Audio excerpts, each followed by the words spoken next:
Hello, everybody, and welcome to the Seventh Rule with Cirroc Lofton. Hello, hello. My name is Ryan T. Husk. Look at who has joined us. It is Denise Crosby. Part of the family. Hi, kids. Also part of the family, of course. So good to have you back. Malissa Longo is here as well. Hi. Now, today we're doing a very special episode. We're doing a mailbag episode. Our patrons and donors sent in a bunch of questions. We are going to answer a bunch of them. We're going to have a lot of fun. And hey, if you think of more questions, add them in the comments below, and we'll get to them retroactively somehow through the... make sure you like this video. Make sure you are subscribed to this channel. If you're listening in wherever podcasts are found, please give us a 5-star rating and a nice review. We really appreciate it. And now, on with the show. By the way, how are you, Denise? It's been a while. Oh, I'm so good. It's great to see you guys. Always. I'm back from GalaxyCon in Columbus, and right before that, I did Galacticon in Denver. So back and strike over, and here we go. Kind of winding down for the year. So yeah, no more appearances for me, except right here on your beautiful Zoom screen. Yay! So the reason we definitely did. The reason for a mailbag episode, everybody, is because we've just finished and closed the book on seasons 1 and 2 of Star Trek: The Next Generation. Season 2 was kind of a shortened season, so we wanted to fill it out a little bit more. And before we turn the page and embark on season 3, we want to look back. And so these questions are specifically about seasons 1 and 2 of The Next Generation, because they're kind of like their own microcosm of weirdness before we move forward. Yeah, Denise knows. Before some writers actually come on board. Some good ones. Right. Yeah, for sure. All right. Are you guys ready to start with the first question? Yeah. Do this. All right. Actually, Malissa, would you like to read this first question? We're going to start with an easy one to get us warmed up, like just a super chill one. Okay. Here it is.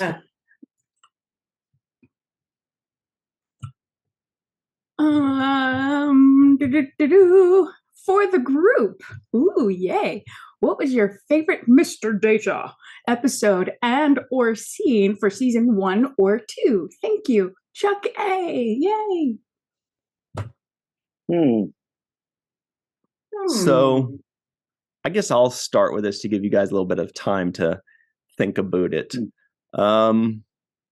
Shoot, I need more time too. Melissa, can you buy us all some time? Can you buy us some time? Mr. Data was who? Mr. Data. I really, well, he has so many great moments in season 1 and 2. Measure of a Man. That's one of my favorite episodes ever, because it's just so wonderfully done, wonderfully written by Melinda Snodgrass.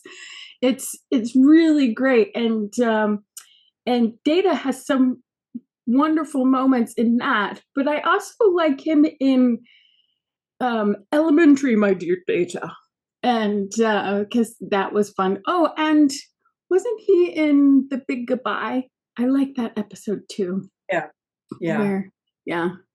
Where he was from France, wasn't he?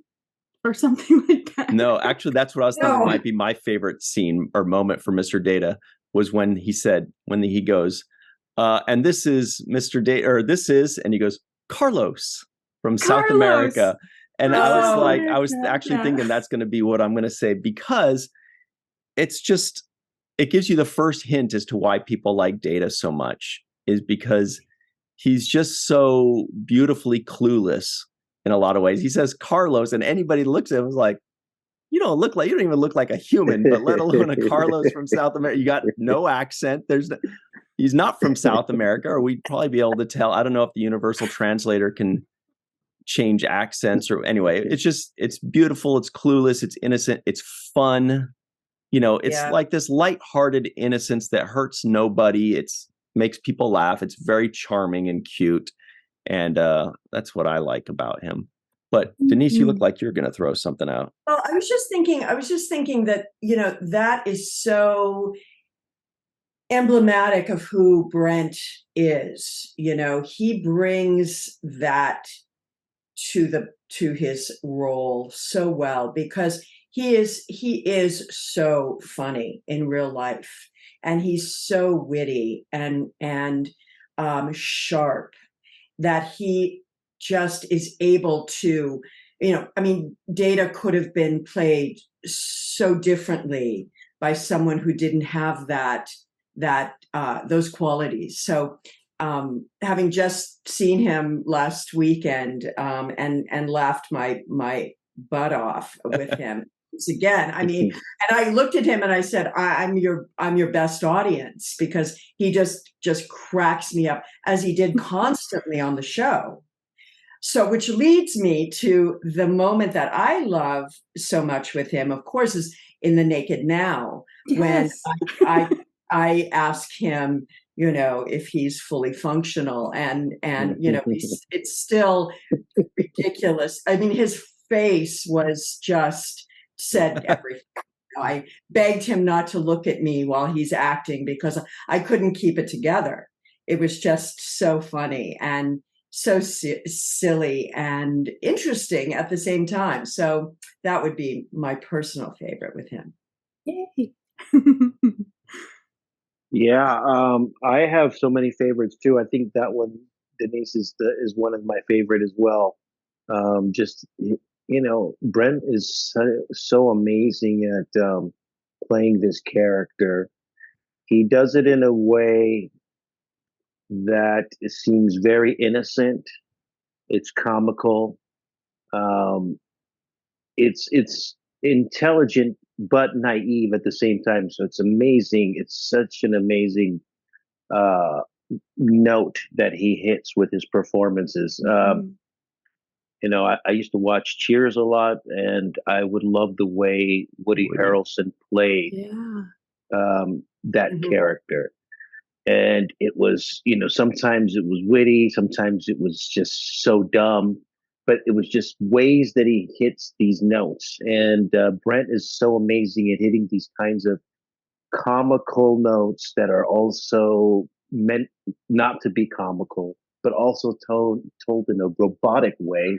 So it's like he's just so many different things that are going on when he's giving these performances. So one of them for the second season that I thought of was when Pulaski is saying something to the effect of data, what's the difference? And he says, well, one is my name, the other is not. And Perfect. Just the way he delivers that line, I thought it was fantastic.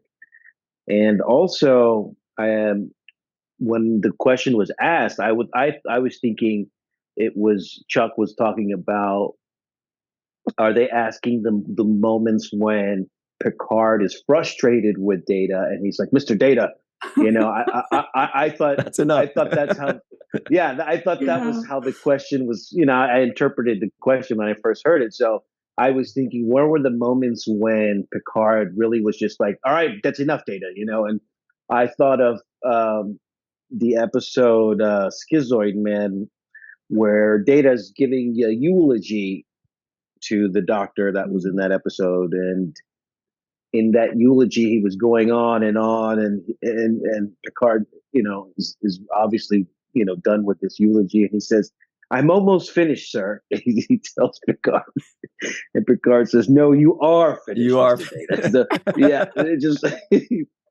wonderful back and forth between the two of them. I love the way Picard shows frustration when he feels like Data's just running on too long and just giving way too much backstory. We don't need all this information right now. That's enough. And so, that's another kind of comical interplay between the characters that I have really come to enjoy watching these first two seasons. I love that you made the comparison of him to Woody.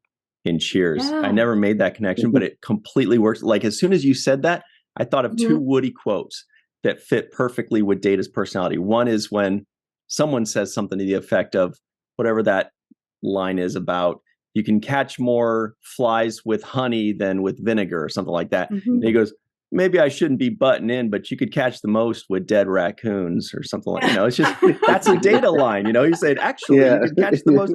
Or when there's that French guy, Henri, that is, like my idol basically. And he's always like, Woody, I'm going to steal your girlfriend.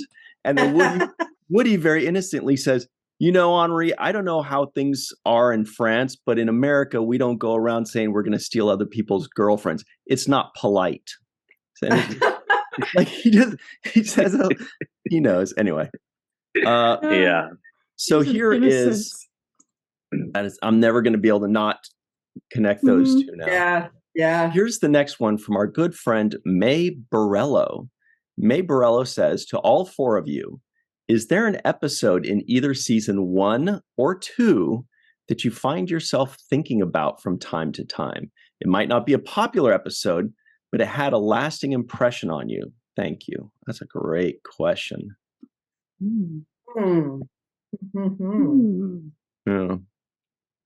Yeah, any episode where Riker's getting laid, that just pops up. Doesn't narrow which it down. Which is a lot much. of episodes. Like first half the episodes there. Oh my gosh. Big impression. What was that they were the Justice? That Justice episode?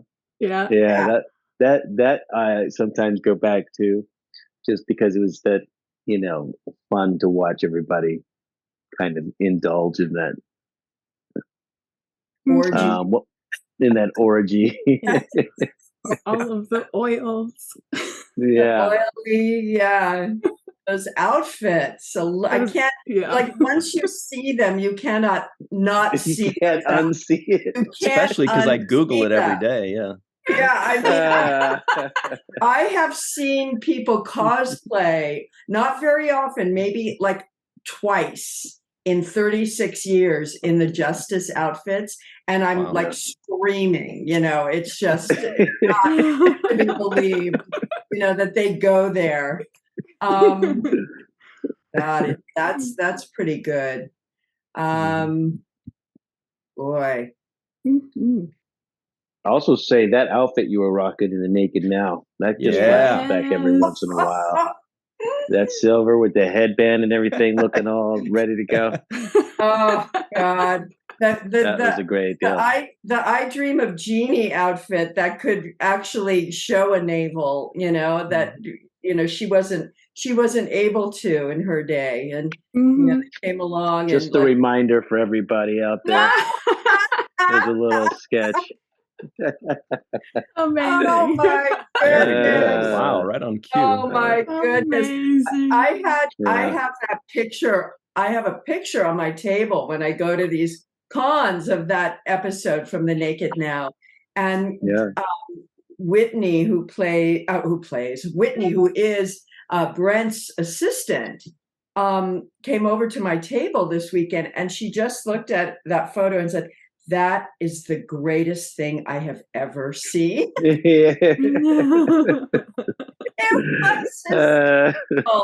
I was laughing so hard, but that's one that pops into my head every so often. You know what pops into my head, and it's just kind of a random. It's like the one Angel 1 with the dude showing a little nipple cleavage. With Riker showing a little nipple cleavage and the tall women. And I don't know if it was because of the guest that we had who was so amazing, or if I just didn't really recall that episode, but that one kind of pops in my head sometimes. The one that had a lasting impression on me throughout ever since I saw it like 30 years ago was Arsenal of Freedom, when they're shooting those AI leggings, eggs cases. Yeah. I think those are the ones that, when I look back at, those kind of stick out. The Antikins and Sele too, just because of the cool makeup. Yeah, that was Lonely Among Us, well. I think. Yeah, I have to mention Conspiracy because heads blowing up and disgusting tube grubs on the table. It's so memorable. I also remember the moment, it was a LeVar Burton moment when Geordi was given his sight and he was saying how, you know, he didn't want it. I don't know, emotionally, it connects with me when I think back on that moment. Well, Emissary kind of does that for me too. It had an impact that I didn't expect it to have. So, you know what I think of often actually is some of the guest cast that were aliens that we didn't get to see again, like Dr. Solar. Like I keep looking back, like they introduced this character in the second season, a Vulcan doctor played by Susie Plaxon, and it was great. And then you look at all the possibilities. Oh, now our lead doctor character has somebody to play off of in medical episodes, or they can have one on the ship and one on away mission, because you need more than one doctor on a ship. That you might need one on the away mission and one on the ship. Like, it just seemed like it opened the door for more. And then they just had the one episode and never saw her again. Or like the two Benzites we were introduced to that John Putch played, both of them, Mordock and Mendon. I thought that would be cool to have Mendon, Ensign Mendon, as just a character. Or Sonia Gomez, who was introduced in the second season. She was in 2 episodes in a row. It was clear that they introduced her to have her as a recurring character because she wasn't really part of the story. They just kind of showed that they crammed her in there just to give her an introduction and then never used her again. It seems she left the show or there was something like that. And then it's just a lot of those kind of situations that I look back at because there's so much potential. And obviously I look back at Tasha Yar. Just yesterday I was thinking, because my mind always wanders, I think, what would happen if somebody else left the show? Like if Riker left the show, would they replace him with a new character, or would Tasha Yar become the first officer? And I started picturing Tasha Yar as the first officer and how great that would be. We would love it. I'm sure, Denise, you might get a few more lines. You would need a cardboard cutout of your legs back there. Yeah. Well, yeah. I mean, again, you know, it especially when I go to these cons, you know, and you have fans coming up to you saying, you know, what a missed opportunity, you know, with this character. And, you know, again, that is absolutely, having watched them with you guys, you know, you really clearly see that they didn't fully explore this character enough. I would have been really interested to see what Michael Piller did with Tasha Yar. Yeah. Because he was wonderful with character development, and he would have, taken her to some really interesting places. I have a kind of a general question. This is like, because I don't know. Is there a security ops person on the original series? Was there a person? Chekhov was the security. Okay. It wasn't very as obviously, you know, placed, or it was just kind of, they needed a security officer. So then they're like, okay, well, let's put Chekhov isn't designated on to anything on the show. So we'll just kind of, you know, make him that. But he wasn't, I don't believe he was ever like introduced initially as our new, you know, chief of security officer. Like and was Chekhov wearing the color, a different color relative to the other? Original series, the colors actually flipped after original series, which is really strange. So everybody in gold in the original series translates to red in the Next Generation. So these guys were in red. So the red shirts were actually security people and engineers and things like that. It's all kind of So Tasha would have been in red in the original series. Okay. I was just trying to see if they had already done a good job at identifying that role and, written well for it in the past. It doesn't seem like it was a clearly defined, well-written kind of role in the past. And clearly when, Denise is doing it, that it doesn't seem like they have a clear idea of what they want that role to be either.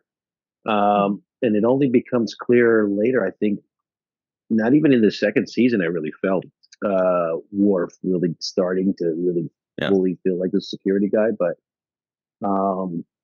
it's not even developed yet. I don't even know what the intention was in the first season bringing Worf in, except that you wanted to have a Klingon on the bridge. I think that was really all they had in mind.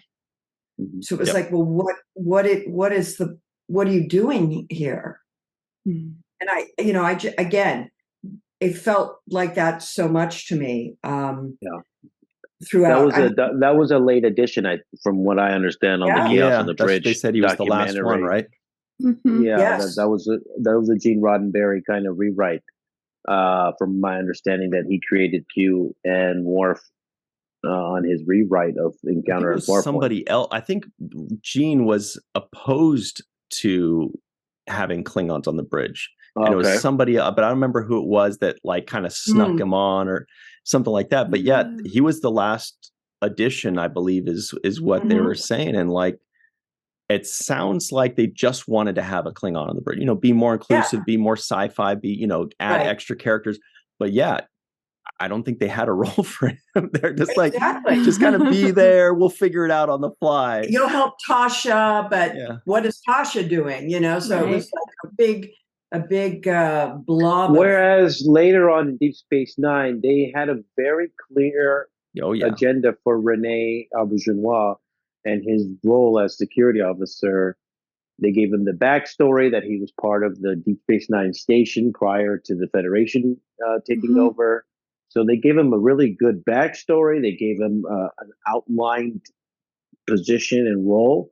And he was the main kind of adversary to balance off of Armin and the Ferengi that they were going to have on board the station. So there was already, the conflict was built into that too. So they had a clear vision of, there's going to be conflict between these two characters.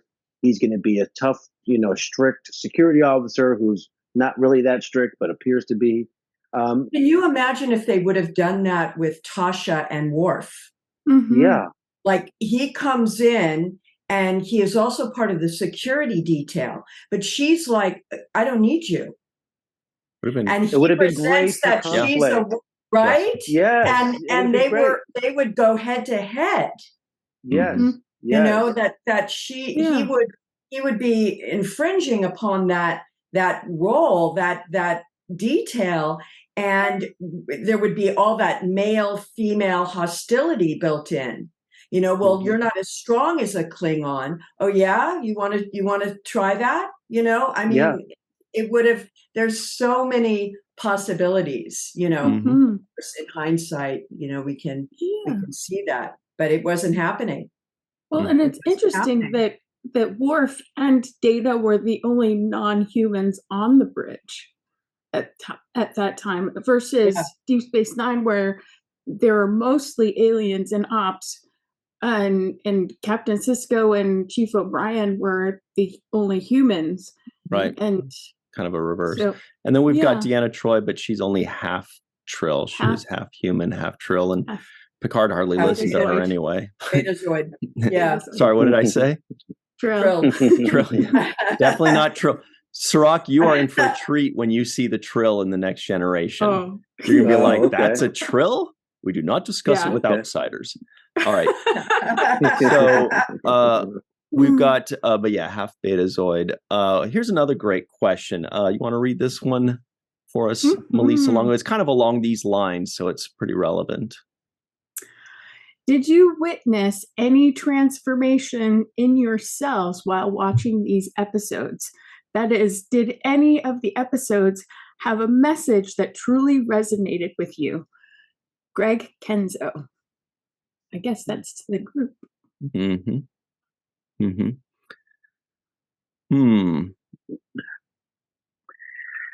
Well, let's see. Again, my experience was a little bit different in just going through the season 1 again for the first time. I've talked about it before on the show that I don't think it would have happened had this opportunity not presented itself. I mean, I seriously don't know if I would have ever seen them again. So that in and of itself is, a gift that I was able to, at a distance, watch with a certain perspective and just appreciate it. Reinforce sort of the reason that it exists at all, that it's loved and people watch it. And I had a certain connection with the role of Tasha Yar. And so, it was really, that was transformative for me. I can say that, like, for me, I thought that I'd seen all of Next Generation in syndication on reruns as back in the day. But turns out if I had seen these first 2 seasons, I do not remember about 70% of it. Some episodes I remember little bits, like certain scenes or certain characters. No episodes do I remember, like, had I remembered totally, completely, except for maybe Arsenal of Freedom, because I feel like that one I saw a few times in syndication. That one kept coming up, so that was the one that really stuck in my head. And the one, what's it called? A Matter of Honor, where Riker goes over to the Klingon ship and Men don the Benzite in the second season comes onto the Enterprise. Those were the only 2 I really had a very clear memory of. The others I either had no memory or I just had little flashes. Oh, and of course the first episode, Encounter at Farpoint. I'd seen that one a bunch of times. So that's what was transformative to me, was just getting a much better understanding of what I supposedly called my favorite show. But I'm like, you got to see the whole thing to be able to call it that. Otherwise, you got to see the good and the bad, not just season 7 and call yourself say that's your favorite show. I'm like, oh, season 2, episode 4. Nah, I don't know. I don't know if I'm ready to see that one yet. I don't know. What about you, Cirroc? Any transformations or anything that resonated with you? Well, the biggest transformation for me was kind of seeing everybody performing and doing their acting. I feel like I know everybody from being on the lot, and we're in the family together, but I didn't really know them for the work that they were doing. And watching these actors perform and give them their best and watch the process play out, and also watching them break ground on some kind of new thing, a new idea, expanded farther than it was before, and really, laying the foundation for a show like Deep Space Nine to come around. It gives me a different level of respect for the work that they did, for the appreciation that I have for the work they did, which was able to build this legacy, and the successes that they had in Next Generation allowed for all of these various shows that came afterwards, these subsequent shows, and there's been so many of them now, and that really lays heavy on the groundwork and the foundational work that everybody on the Next Generation did in these first 2 seasons and subsequently throughout the show.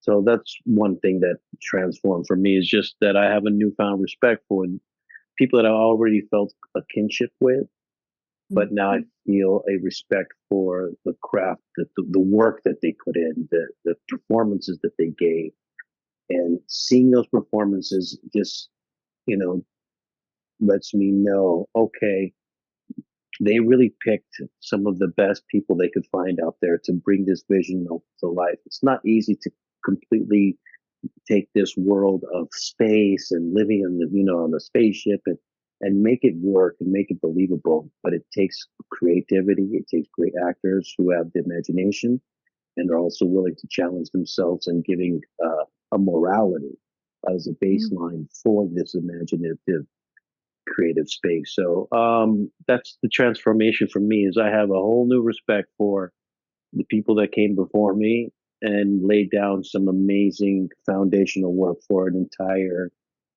genre of storytelling. Mm-hmm.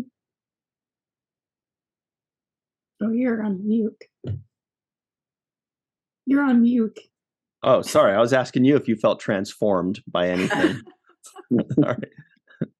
Well, I have a similar response to both Ryan and Cirroc, in that watching the first 2 seasons, I most of it I hadn't seen before. And so it was neat diving into this new world and discovering and taking deep dives into kind of a new launching pad for Star Trek as a whole.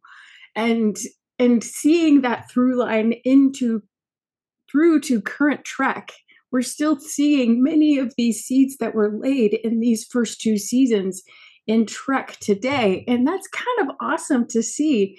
And I love everybody's commitment, especially the actors in the first 2 seasons, to this material, because it wasn't always secure in the message it was trying to put out. And I got from these first 2 seasons, that message was always a positive thing and always trying to show humanity in a positive light. And maybe it was a rocky start to begin with, but the intentions were good. Mm-hmm. Cirroc's like, did you say intendant? The intendant. No, but the heart was in the right place. And I was kind of blown away by how progressive some of these messages were for the time it was created. And Chaos on the Bridge really gave me an appreciation for those struggles and seeing what was going on in productions and on the sets and all of these bigwigs who have kind of archaic ideas of how things are done and what messages should be told. Star Trek has always been pushing against those archaic ideas, even if they stumble through bringing that to the audiences. So I have a very good appreciation for what these first 2 seasons did, because they muscled through. You all muscled through it. Totally. So we're going to take a quick break, everybody, if you can believe that. But we have so many more awesome questions and some good answers, probably. We'll be right back on the 7th Rule. Hey, everybody. Welcome back to the 7th Rule with Cirroc Lofton and Denise Crosby. Hi. Hello. Malissa Longo and myself, Ryan T. Husk. We're hanging out, too, because we're lucky. All right. That's kind of true, So here's the next question.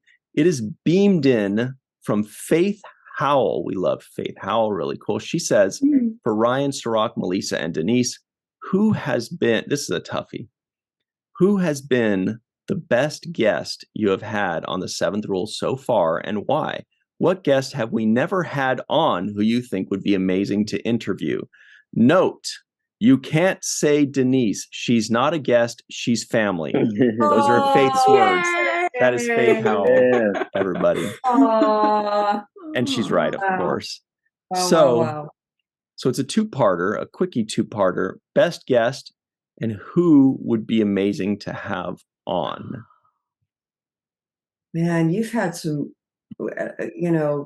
that was always the kind of jaw dropper, were just these incredible guests you really had. Was. I'll go down the list really quickly so we can refresh our memory. Yeah. We had Armin Shimmerman for The Last Outpost. We had Eric Menyuk for Where No One Has Gone Before. We had Michael Westmore for Lonely Among Us. We had Rod Roddenberry and James L. Conway for Justice. We had Armin back again. We had, let me see, Harvey Jason for The Big Goodbye. We had, I think I know Denise's answer. We had Leonard Crowfoot for Angel One. We also had Dennis Matalone. Oh, no, that was for Deep Space Nine one, but we'd love to have Dennis Matalone back on The Next Generation. We had Dr. Muhammad Noor for Home Soil. We had the great John Putch for Coming of Age. He was Mordok and Mendon. We had Vaughn Armstrong in Heart of Glory. We had writer Deborah Dean Davis for We'll Always Have Paris. Scott McDonald. Damn, that's another Deep Space Nine one. I need to get my notes in order here. We had Michael Westmore back for Conspiracy. James L. Conway back for The Neutral Zone. We had Dr. Muhammad Noor back for Unnatural Selection, Michael Westmore for A Matter of Honor, Denise and Melinda Snodgrass for The Measure of a Man, Larry Nemechek for Contagion, Dan Curry for Q Who, writer Robert McCullough for Samaritan Snare, Dr. Muhammad Noor for Up the Long Ladder, and Eric Stillwell for Shades of Grey. All right. Yeah. Wow. Wow. This, I loved seeing Eric Menyuk. I had not seen him in a long time. And, just the beauty of the man's soul was really very touching, and the work he's doing, and what he did in his legal profession, and it really mirrored who he was playing in the show, which I thought was extraordinary. And I was really, really genuinely happy to see him. John Putch, I again hadn't seen in a really long time, and he was a delight. He was just joyful and cheerful, and I've been thinking about him a lot in this last day because of the death of Norman Lear, and who John's mother worked with for so many years, Miss Stapleton. So the other thing, Vaughn Armstrong, who I've known and seen continually through our, con appearances and get-togethers. But what was so unique for me was the opportunity to tell him how good he was in the episode, how his acting, I'd forgotten, I hadn't seen his acting in all these years. It's like we connect at these, like sort of what Cirroc was saying, we know each other as people because we're in this world together, this very unique club we belong to. And years go, by. I mean, I've known Vaughn for 35 years, but I hadn't seen his work in all this time. So that was like, damn, I got the opportunity to let him know that how moving he was. And of course, Leonard Crowfoot. That was just, what a spirit, what a beautiful story he had, and what a light in his life. He has shining brightly, and just glee within the man's soul, and it was just so delightful to witness. We were all so giddy after he left. It was like we'd just seen Santa Claus. It was ridiculous. Yes. He left, and we couldn't get back to record in the second segment because we were just talking about what a wonderful soul he was. I just want to echo that. Leonard Crowfoot, definitely, he's the one that stands out for me just because, it was kind of a character that wasn't as memorable as many others in the past, but it was the person. He just had this energy and this love and this joy and this positivity that was really infectious that, made me wish that they had figured out a way to keep him coming back. He does come back in 2 more Star Trek episodes, The Offspring in The Next Generation later on. He plays Lal, and then he plays something, I can't remember, something in Voyager as well. But also Vaughn Armstrong, just because he's such a nice guy. He's such a cool and nice guy. And, I want him to really get the kudos that he deserves.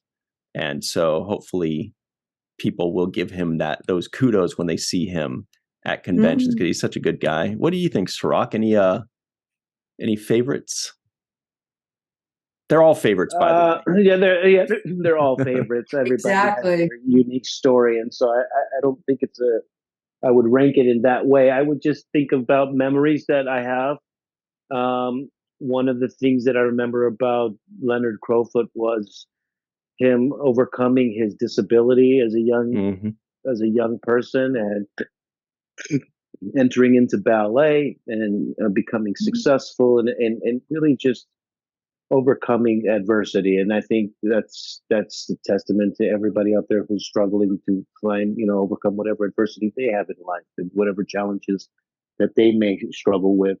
That was one of the beautiful stories about Leonard that I thought was amazing. But I also think of somebody like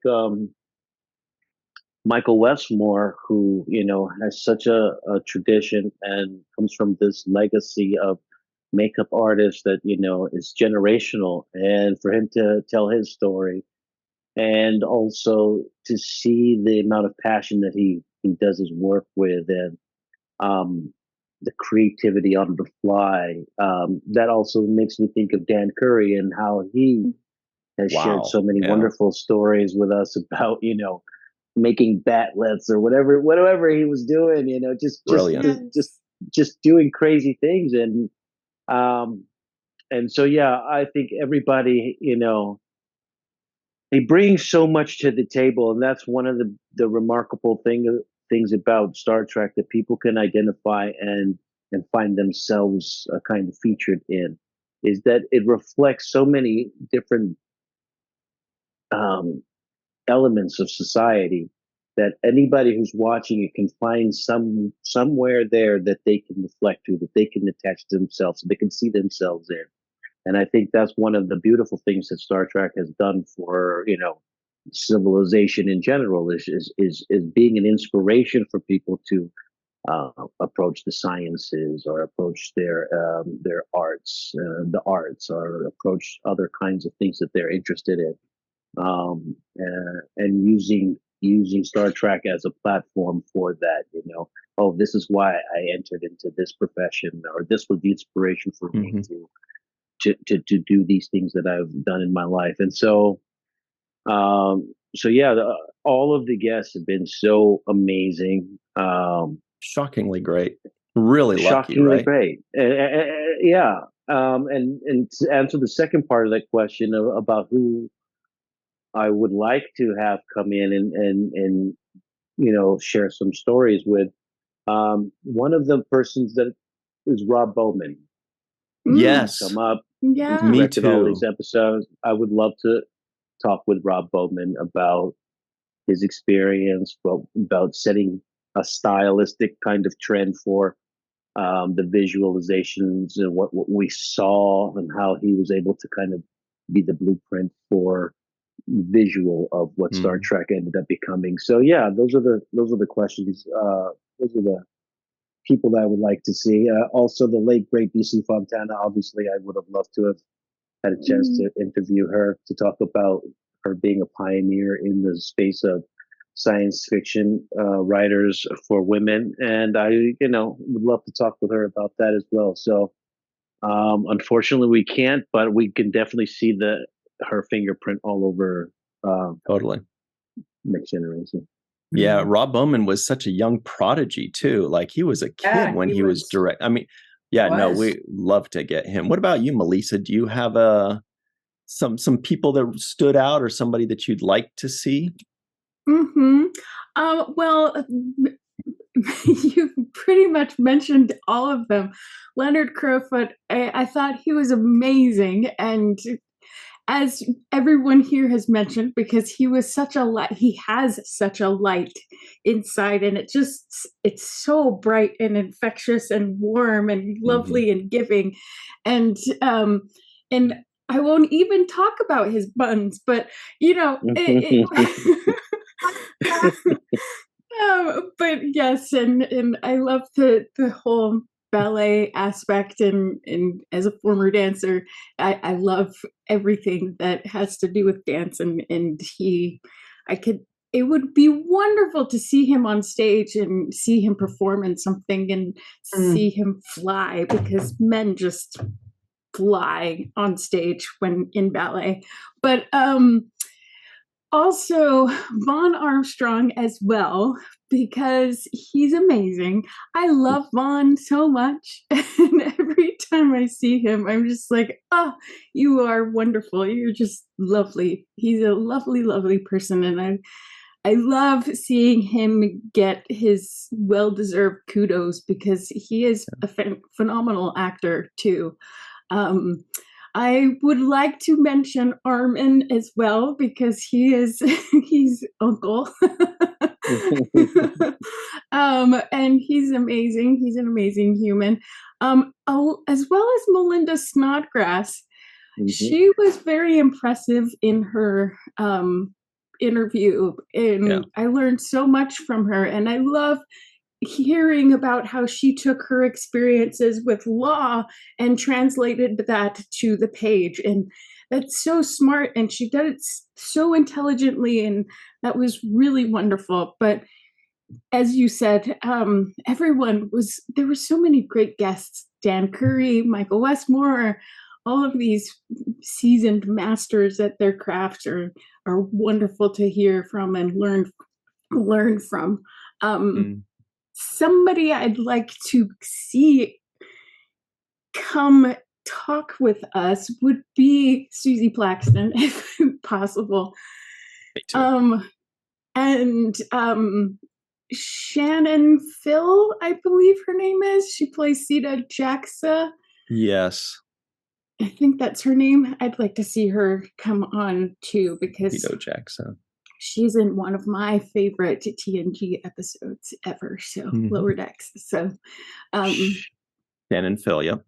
Sito Jaxa. That's good stuff. So here's a quickie for y'all. This one is to Denise. Uh-oh. Denise, did you know there's an episode where they visit Tasha's homeworld and meet her sister? It's called Legacy from the 4th season. Hope you'll join the guys for that one. Thanks for a great podcast, folks. It's been a blast discovering this in the pandemic, inspiring me to rewatch this. This is from Birch Pereira. So you've heard of this one, Denise? Yes. So I haven't seen it. So I would love to jump on board with you guys when you get there. I think that would be really, really fun. I'm not even going to comment about it, because I mean, that just opens so many thoughts for me. I want to see how they address this, how they bring this sister of mine out and in. And the actress who plays her, if you remind me, I've met. Oh, cool. Yeah, and she's lovely. And I met her in Vegas a couple years ago at the con. And that was, she just gave me a hug, like as if we were sisters. It's that kind of thing, because it's in your subconscious in some way. So that would be really, really fun to see. I would have liked if it was an identical twin sister. That would have. Right. And then so Denise can just come back to the show. I'm Yasha. Right?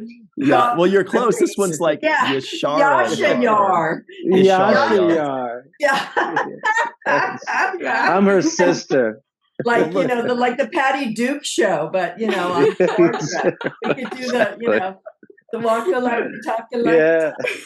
Yeah, I mean, it would be good. She needed a twin. Come on, guys. Then I would have played the twin sister, the daughter, the daughter. Mother. Oh my God. Hey, Cirroc, we've got a question for you. You're not going to escape this one either. Uh-oh. So this one says, we're going to put two together here. This one says, "Dear the Seventh Rule team, thank you for doing this mailbag episode. This question is for Cirroc. In seeing Wesley's development over the first two seasons of The Next Generation as the child of a single mother in Dr. Crusher, what similarities and differences do you see to Jake's development over the course of Deep Space Nine as the child of a single father? Happy holidays, Trevor, J. Yan, and Nancy Good." We're going to combine that one with this one. This question is for Cirroc. Looking at Wesley Crusher during seasons 1 and 2, do you think Jake Sisko would have gotten along with him? Possibly even being friends. Thanks. Love the show. Phil M. Yeah, I think that Jake would get along with Wesley. I think that's Wesley's a good kid. They both and are. I think he got a really bad rap. Now that I've watched him in these first two seasons, yes, he was a little bit of a problem solver, and maybe a little too much so, perhaps. But that's how they wrote his character. I thought he played it very well. I thought his acting was exceptional for a young kid and not around all of these adults, holding his own. I enjoyed watching Wesley kind of mature into this role on the bridge. One of the big differences is that he was almost playing somebody who was unwanted. Like they didn't want him around in some way. Captain's like, "What is this kid? Get this kid out of here." And I don't think they wrote Jake's character like that. It was more like, only Odo didn't want me around. But, everybody else was fine with me. So I think they were more sensitive to that. And I didn't have the boy genius kind of thing to live up to that he had, that Wesley had. Wesley was carrying the weight of having to be this really super smart kid. And my expectations weren't that high, so that was good for me because it allowed me to, just flourish and be myself and find my own way. And so I think that was one of the good things about it. But Jake, has he's open to making friends with everybody, and Wesley would have been no different. He would have been really cool to hang out with Wesley and play in the hollow suites and throw snowballs at, out the captain just like everybody else. Jake would have gotten him to Jake and Nog would have gotten Wesley to loosen up a bit, but he would kind of clean them up a bit too. He'd be like, "I don't know if we should be breaking the rules or whatever." Hey, we got to go in just a second here. Do you guys, can we do one rapid fire one real super quick? This question is for the group. What were you pleasantly surprised by? Love, Anne Marie. Very quickly, what were you pleasantly surprised by?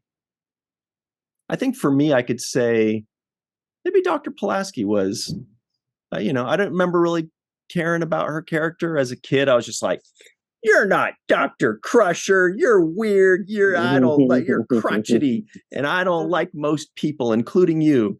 But she was fine. She was cool. It's obviously nothing on the actress. And you could actually see the character development in one season that could have gotten even more. I was pleasantly surprised by that. What about you guys? I've been pleasantly surprised by how much of an impact Whoopi Goldberg's character has made with such little screen time. She doesn't really get any focal point. She's not a plot or B plot of any stories really, but she is impactful. Her presence is felt. She has very good moments with people. I remember the Riker moment where they're flirting. I thought that was an excellent moment between the two of them. Love that. And also like the moment in Measure of a Man when she's talking with Picard about the kind of racism that Data is experiencing. And I thought her pointing that out was great. So just the impact that she has made with very limited amount of screen time, I thought I've been pleasantly surprised by Whoopi Goldberg performances. Mm-hmm. Wow. Well, I was, I was really surprised about the subjects we touched on, that were sort of subtly introduced, but when they were there, they were really strong and progressive. Whether we would touch upon the drug wars, the drug situation, the addiction, the climate crisis, the impending threat of the environment, how these we had to be stewards of this couldn't be taken for granted, or introducing non-binary creatures, and that were not even allowed to exist in 1986 in any matter of speaking, and things that they were touching upon, whether it's feminism, and it was there. It was wanting to be born, and it was in the consciousness, and people were thinking about it, and we were certainly feeling it as artists. And sometimes it hit, and sometimes it missed, and sometimes it wasn't explored enough and followed through. But it was a beginning. It was a beginning. Totally. And and you see it then. Anything to add, Malissa Longo? Well, I will add that I was pleasantly surprised by everything each of you have said. You all took my answer as you were saying it. Dr. Pulaski, amazing. She was so much better than I thought she would have been, and her character growth was really kind of great during her short run. Whoopi Goldberg, I love her, and I have a story about her when I met her 2 times, but that's for another time. And yes, the progressive themes that this show promotes is so amazing, and it's wonderful to see at that time of our history. So pretty awesome. Great stuff. Now, everybody, we've got to hop over to the free-for-all, but very quickly, let's say a very special thanks to our good friends, Homer Frizzell, Dr. Anne-Marie Siegel, Eve England out in Wales, Yvette Blackman Tom, TJ Jackson Bay out in Missouri, Bill Victor Arukin,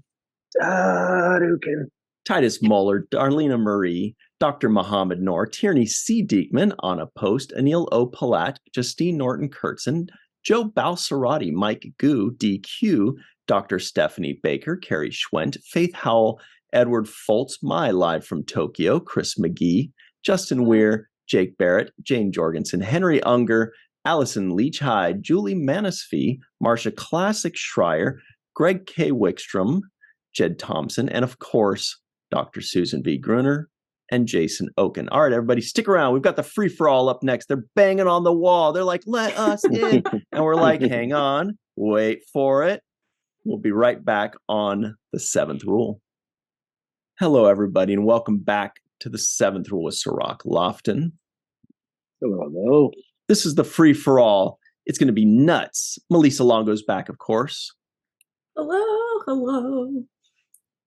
We've got Jason Oken, Dr. Susan V. Gruner, Allison Leach Hyde.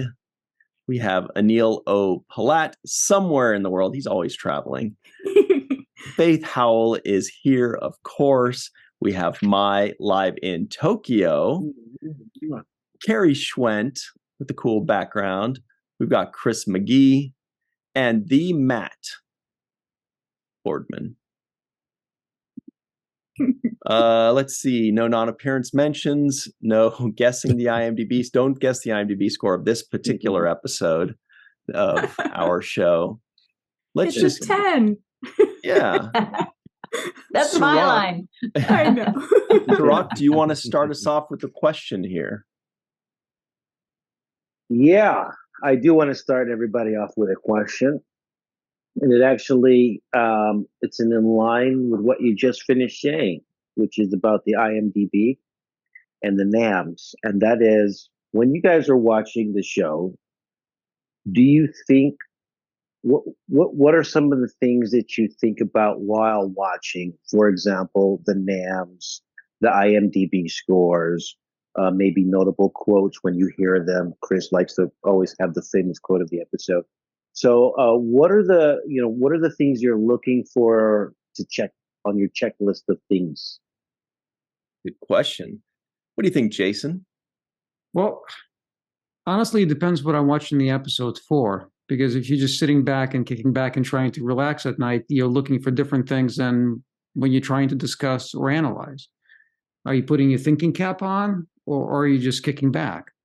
Now, for something like this, I mean, having seen these episodes many, many times, I don't look at them the same way I did earlier. So I may look at, how was the episode shot? Am I being entertained in a way that, is the camera moving well? How are the performances? Even how are the background actors arranged? Is there something happening in the frame that should be happening in the frame? How does it work with the score? How does it all come together? And ultimately, what is this episode about? Mm-hmm. So those are the things that I look for when I watch these episodes. That tracks. That sounds like a Jason answer, I'd say. What about you, Sue? Well, I think the main thing I look for is literally just pure entertainment value. And if it's something if there's something misogynistic in an episode, it doesn't matter if it's Star Trek or anything else. I notice that right away. But when it comes to Star Trek, it's entertainment. And that's the main thing that I look for. Of course, I notice clothes, things like that. Fake food, blue food. What the hell are they coloring food blue for? But that's all part of loving Star Trek. There's so many cool things about it. Even when it's bad, it's good. Mm-hmm. So right. Actually, Malissa, what about you? You're going to ask a question, but this is a good answer for you. Oh, what do I look for? Yeah. Connection. Mostly character connection from the people that I'm watching, because I want to be invested in the lives of those that I'm investing my time in. So, connection. Excellent. We get stressed when there's not a good connection on the recordings. It's so true. What about you, Allison Leach-Hyde? So it's kind of changed from when I first started with you guys in the middle of season 1. I was really into like how many lines the ladies had. So I would like tick them off, like how many lines, and how many times. I had a special little category for myself about how many times Tasha said, "I, sir," or "Yes, sir." And it was usually half her lines of the episode was just her saying that. And so I was like checking that off and seeing how that progressed over the season. Like it changed towards the end of the season. The ladies got more lines. It wasn't like, 5 in an episode. It was, actual moving the plot along. So that was something I was looking for in the beginning, but mostly it's entertainment. How are the characters progressing? And is it making me laugh or think? That's what I look for now. Allison, keeping receipts. What about you, Anil O. Palat? Good to see you. Thanks. Yeah, I guess I kind of look for what makes the episode unique. Like the episodes I don't like are the ones that don't seem to have that, like that point or something that's different or a twist or something like that makes you invested in what's going on in the episode. So I think that's kind of what I look for. And then when I rewatch the episodes, I get to see more of like, how are they, like the people who wrote this, like how are they trying to get that point across, right? How are they, like how do all the other, like I'm kind of stupid. So like when I watch the episode, like I just get like the big point, or I don't. But then as I watch them over and over, I start to see like all these little side things, and then watching everybody else's opinion and seeing it, I start to see like all the little things that kind of build toward what could be like something very basic or something complicated.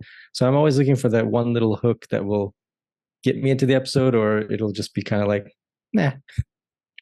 Mm-hmm. Great stuff. Thank you very much, Anil. Faith Howell, what about you? What are you looking for? We got IMDb scores. We got non-appearance mentions. What are you looking at? I'm always looking for those ships, those relationships. Good twist. I was surprised. Nice. I was like, what? Yeah, y'all know me. Yeah, and I'm with Sue. I really like looking at what they chose, like the props department, as far as what futuristic or alien food's going to look like. And I've noticed a lot of it I had on my table in Korea, oddly enough.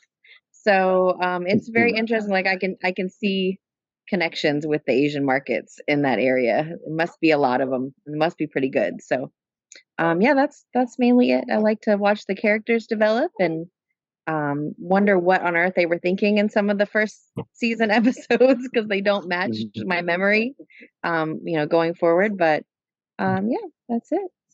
Good stuff. It's all about that ship. No trouble. Mai is live in Tokyo. What's up? What about you, Mai? What do you think? I don't really watch it for something. It's interesting. What I've noticed about my interaction with Star Trek is that when I watched TNG for the first time in my 20s until now, every time I've watched it, or every time I've watched any of the other series, Star Trek has decided what it wants to tell me. I put myself in front of the TV, and the writers, the actors have all put so much into it. There's so many layers and levels that when I was in my 20s and I knew this, I got this message. When I was in my 40s and I knew more, it spoke to me about different things, references perhaps later as the years have gone by. Earlier, some values. Different things have come to me at different times from the different series. And it's more about what it's telling me and what I'm ready to absorb from it, more than what I'm looking for when I watch it itself. Right. Thank you very much. Just laughing at something Matt Boardman just typed in our Zoom chat. What about you, Carrie Schwent? Your thoughts? I come at it from a couple different angles. I watch them twice. First time just to sort of rewatch it, just see where the story's going to go. Maybe get couple ideas or two percolated in the back for whatever is going to bubble to the surface for the limerick. And then I go through it a second time and I document everything, like if I notice something in the background or spot an actor, in a cameo type role that I know from this, and this, because I watch so many things. So I get all excited when I spot somebody from a different show and that I recognize. Kind of my superpower. And yeah, just look for and see what's going to inspire the limerick. Sometimes it's come from some unexpected places, which has been a lot of fun. Excellent. Thank you very much, Carrie. What about you, Chris McGee? What do you got? Oh, and cool shirt, by the way. We're matching. Cool hoodie. Everybody, you could get your very own. Anil O'Palat is legit matching with me too. Wow. Everybody at home, you can get your very own Seventh Rule shirt at our Seventh Rule Teespring store. Click the link in the comments below. You can get my shirt, Anil's shirt. You can get Chris's hoodie. You could get Allison Leach Hyde's Ferengi Eyes shirt. Sue is showing off a shirt from Malissa Longo that you could get at theintrovertedrepublic.com. Same thing as Melissa's shirt and Mai's shirt. Wow, good job, everybody. Yeah. Anyway, sorry, Chris, you were saying? Don't apologize. So Cirroc pretty much nailed it there. I'm always looking for the quote of the episode or the season nowadays, because I've seen these episodes so many times.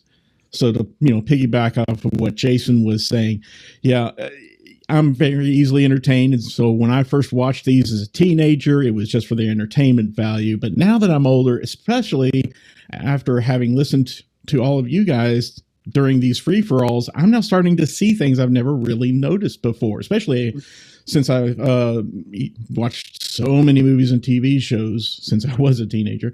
So now I'm seeing little techniques in cinematography. For example, oh, they did that all in one take. Or if there's a good actor, oh my goodness, you can actually see what he's thinking just by, examining his facial expressions. Things I never noticed before when I watched these the first dozen times or so. So yeah, that's what I'm looking for now is seeing all these neat little kind of behind the scenes things that I never noticed before, as well as, of course, the quote of the episode, the notable quote. Oh yeah. You're right back. All right, Matt, what do you got for us?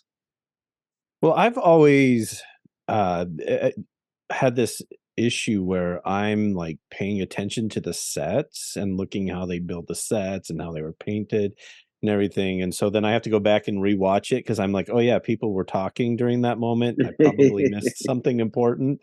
So, but I'm fascinated by, especially with Next Generation, to watch how the sets progress from season 1 to season 2. And sometimes it's just subtle little changes. For example, from season 1 to season 2, they changed the side panels on the bridge from that kind of darkish brown, almost wood paneling kind of thing that's straight out of the 80s and 70s to more of a padded, looks kind of like, you could be hiding some computer servers back behind there. Carpet changes, just various things like that.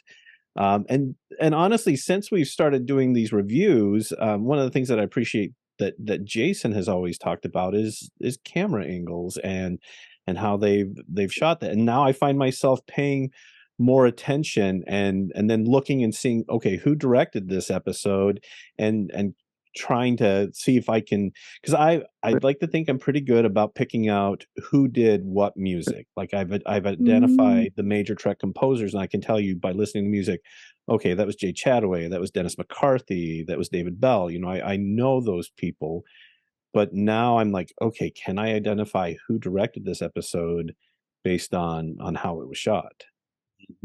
Wow, I bet Jason probably can. I bet with 80% efficiency, without knowing, Jason could watch and be like, that looks like Bob Bowman.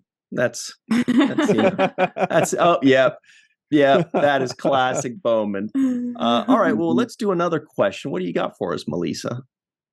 Okay, so out of the aliens we've seen just in the first 2 seasons of Next Gen, which would you be?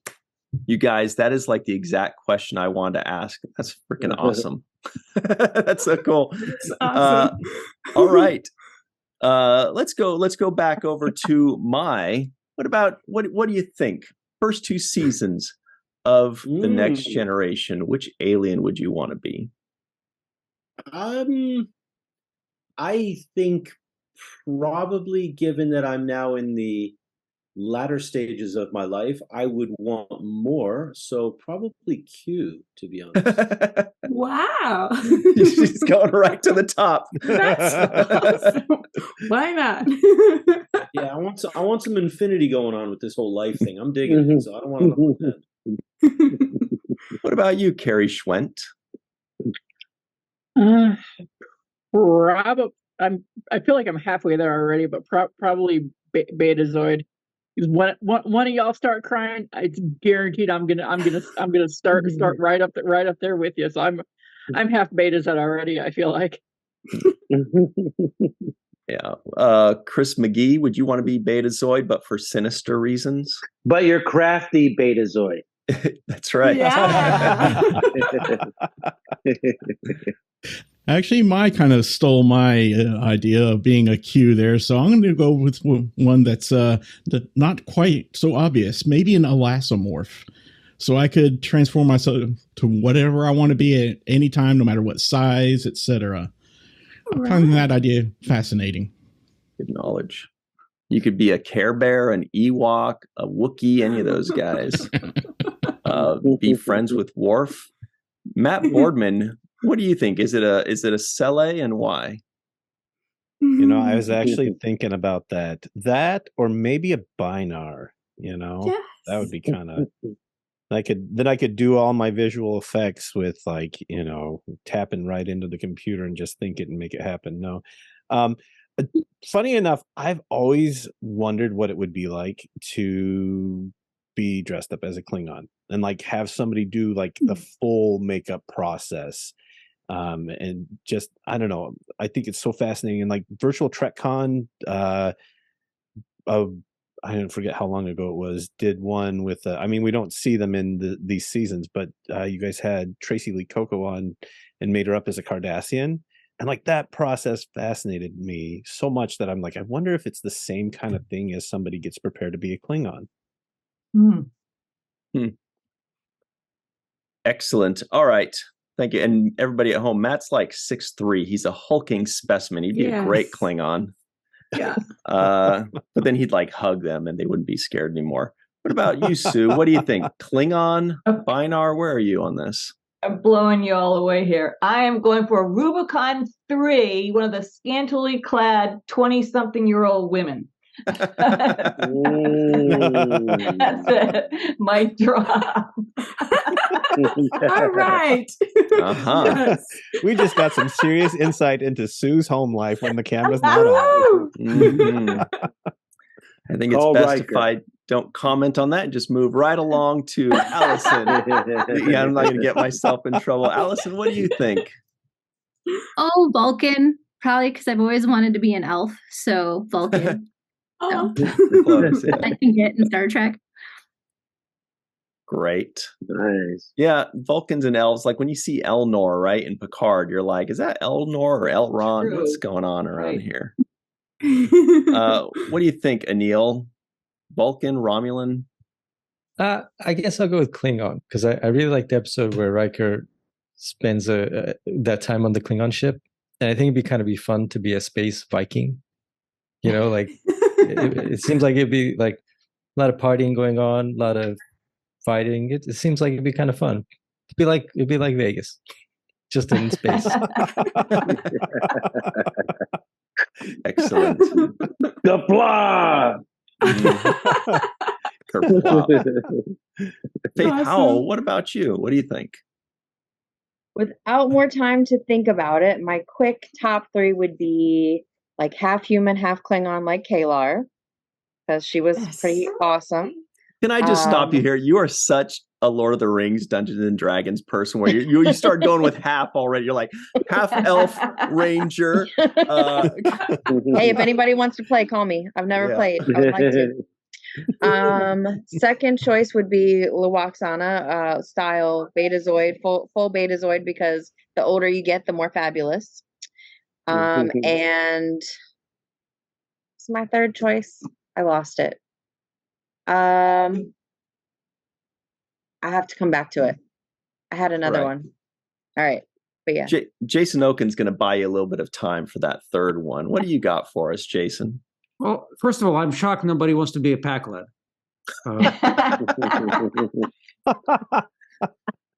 Just those aliens. More seriously, I think Mai stole my thunder. It's good to be the king. So Q would be my go-to, but then you can be anybody you want to be. You can be Klingon one day, Romulan another. You can even be one of those crystalline specks and look at ugly bags of mostly water. Be anything you want. Excellent. Very good. Thanks, Jason. Faith, did you remember? Yes, I remembered. I would like to be, I can't remember what they're called, Guinan. Excessively long-lived. Yes, that would be great. Mm-hmm. That's a good one. Of course, Maya and I might not be able to be friends at that point. Sorry. Might be worth it. What about you, Cirroc? What do you think? Ferengi? Zach Dorn? Whatever alien Riker is. What is that? Because that thing is really the horned doggians. Yes. Whatever that species is. The three-legged chair sitters.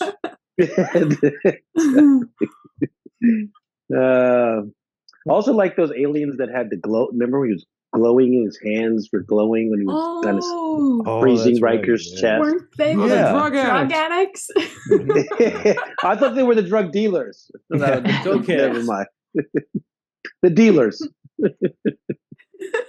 Well, looks like we do have time for one more question in this segment here, which is great. So here's a fun one for everybody to enjoy. The question is, we've all seen all of these episodes, or most of them, because Eve England is not here. Otherwise, she'd be telling us. By the way, she says hello to everybody, though. She couldn't make it, but she does say hello. And she's excited to move on into season 3. But the question is, what was better this time around than you remember it? Which is tough for people that have seen it a dozen or so times. Jason, what was better this time around? That's a tough question to answer, especially for the second season. Or first. Or the first, for that matter. But, that's a tough one to really kind of bite into. I've gotten worse impressions of certain episodes, for sure, when I looked at them even more critically. But yeah, if I had to single anything out, I found Pen Pals to be a little bit better than I remembered. Not a standout, but it was more kind of a poignant story. I mean, it does have holes in it, like a lot of stories do. But I think if I had to single anything out that was better than I remembered it, it would be Pen Pals. Was the first episode you called cute? I remember. Good knowledge. You said cute. First time for everything, right? He's regretting it now. Sue, what about you? What was better than you remember it? Have they recolorized all of those episodes? Because that's the first thing I noticed, is that they seem more colorful. And somebody was talking about the carpet. Did they change the carpet from one season to another? Am I? Yeah. Did it totally go right over my head? Jesus. Well, I noticed, I would say mainly the color. There's also some bad shows in the first season. That's okay. It'll get better, I bet, hopefully. It does get better. We end up, at least I totally miss them and welcome them into my woman cave every time I watch. Allison Leach Hyde, what's better than you remember it this time around? Pulaski. Oh, right. I enjoyed her so much more as an adult than as a child. I have, of course, seen all of these a lot in between those two times, but going through and looking at a critical eye at all the episodes, I'm like, Pulaski is a great character. Diane Muldaur did a wonderful job of portraying her, and I'm glad we got her. Sad we had to lose Gates to get her, but I was glad we had her. So that was my surprise for season 2. I'm like, yeah, actually, I really like her. She had a great character arc. Yeah. Anil O. Palat, what do you think? Pac-Leds better than you remember them? Yeah, the Pac-Leds are better than I remember them. But also, I was surprised at how many memorable moments there are in the first 2 seasons. Like, kind of when you look back at TNG, a lot of fans like just completely discount season 1 and 2. But there's a lot of memorable stuff and a lot of good stuff in there that kind of, they use some things later on. But I was surprised at how many like memorable quotes, how many memorable scenes, how many, aliens things show up. So yeah, I guess that makes it better than maybe what's on the screen, is when kind of like, these are like some pretty nice scenes or interactions or whatever, and these characters are going to get a lot better. So yeah. Thanks, Anil. Faith Howell, what was better than you remember it? The best thing about watching this time has been you guys. I know that's a cheat answer, but it's the truth. I mean, I've seen it so many times, and getting to come on here every week and talk to you guys has been the absolute best reason to watch Trek. So, thank you. Mm-hmm. Thank you. Faith is our ringer. What was better this time around? I think getting to know the characters through talks, learning, listening to them talk at various shows over the years since I last watched TNG. You're rooting for Marina in a different way because you've seen her be a smartass on conventions, and you get to see her as a person instead of just a character. And like, why doesn't she have better lines? Or talking with Denise and getting to know what she was thinking. The characters themselves have become the people that play the characters in many instances, and that's changed it dramatically. And also a huge shout out to Eve, because Picard has definitely tanked, in my opinion, this time around. So, and that's been fun too. That's been a lot of fun watching that. So everybody picks on Picard, and they don't pick he softly. Deserves it though. They pick hard at him because he's so cute. Carrie, what about you? What do you think? Definitely echo Allison a little bit with Pulaski going in depth as I do when I take my notes. Just liking her, even though I was critical of her in the beginning of the season, I enjoyed her a little bit more this time around. And also Will Wheaton, Wesley, just seeing him in other roles, like on the Big Bang Theory and his social media stuff as an adult. I'm enjoying watching him mature as an actor from this early, very early on in his career. So I'm really appreciating watching him grow even more this time around. Excellent. Thank you, Carrie. Chris McGee, your thoughts? Well, like you said, it's kind of tough after you've seen the show a dozen times or more. But I kind of agree with Carrie that seeing Wesley's the character in a new light, now that I'm grown up myself, I can see that the writing for him was definitely not the best, but the actor Will Wheaton was putting his best foot forward for the most part. So I think that that's something that I appreciate now that I'm rewatching these, and specifically Pen Pals, but not for the same reason that Jason noted, but it's because of Will Wheaton's going through imposter syndrome, in that I had brought that up before during our review of that episode. It just speaks so much to me now as an adult, especially in the last 2 years, where I'm experiencing that head on in my career. So I really appreciated seeing that now. I thought it was much better than it was when I watched it 20 years ago, 30 years ago. Thank you very much. Maddie B., what about you? Well, I have to echo Faith in that, watching with all of you has made this a very enjoyable experience, and a different experience, because being exposed to the unique positions and different positions that you all bring to the table has made it more enjoyable. I love having those insights, and then coming back and watching an episode and then going, oh yeah, I can see what they were talking about there, what why they would think that. And the other thing too for me has been Pulaski. I mean, I'm watching this season before, I always was like, oh gosh, we just got to get through this, because I didn't really, she was always so grumpy and so the antithesis of everybody else, I thought, but I really appreciated her character this time around and what she brought to the season as a whole, and it is kind of unfortunate that we didn't get to see more of her. Yeah, that's a good point. It's like the episode Home Soil. She ages well, right? Was it Home Soil? I don't remember. Was it that one? I don't know what episode. Unnatural Selection. Same.